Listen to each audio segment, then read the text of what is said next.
రగిలే రాళ్ళని పునాది చేసి ఎదగాలని, తరిమే వాళ్ళని హితులుగా తలచి ముందుకెళ్ళాలని,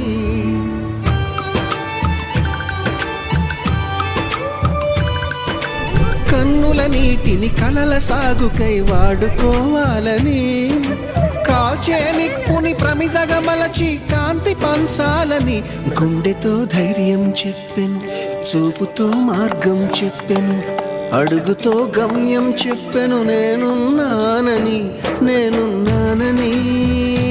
నీకేం కాదని, నిన్నటి రాతని మార్చేస్తానని.